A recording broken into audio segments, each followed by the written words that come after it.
ნიკო კეცხოველის სასკოლო პრემიისა და ფაოს ქვეკონკურსის ფარგლებში ვესტუმრეთ ქალბატონ ლია გულორდავას, ფერმერს, მეფუტკრეს, პედაგოგსა და მეცნიერს.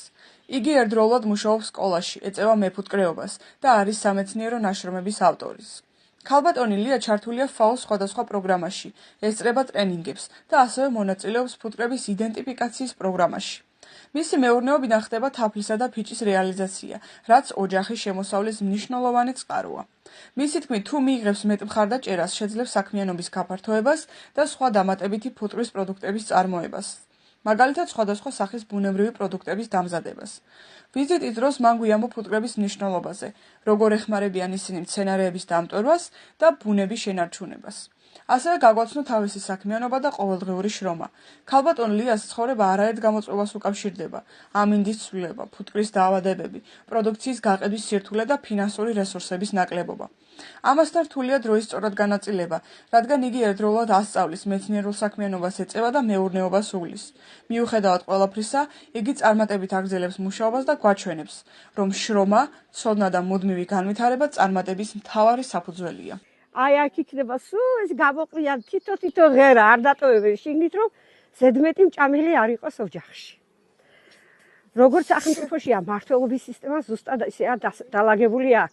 აქ თავიანთი პარლამენტი, ყავთ მთავრობა, ყავთ აგრეთვე ჯარისკაცები, პოლიცია, როგორადაც იმართება ქვეყანა, ზუსტად ისე იმართება აი ეს შიგნით არსებული საზოგადოება.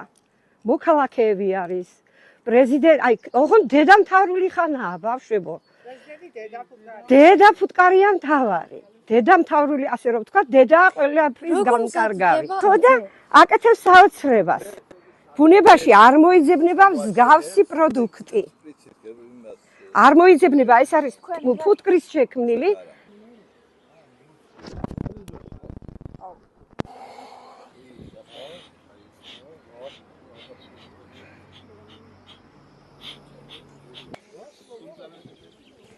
ყველაზე რთული არის უსიყვარულობა, თუ არ გიყვარს. ძალიან ბევრი პრობლემები გექნება. თუ ბოლომდე არ დაიხარჯები და თუ არ იგრძნობს ფუტკარი, რომ შენ მისიანი ხარ, პრობლემა გექნება.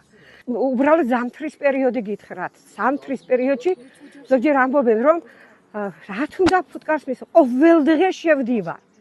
და ასე მგონია, რომ ყოველი ოჯახი გრძნობს, რომ მე იქ ვარ და ისინი უფრო ყოველდღე ჩახედვა არ ჭირდება, არც ახლა არ ჭირდება ყოველდღე ჩახედვა, მაგრამ არის პერიოდი, რომ თითქმის ყოველდღე მოგიწევს ჩახედვა.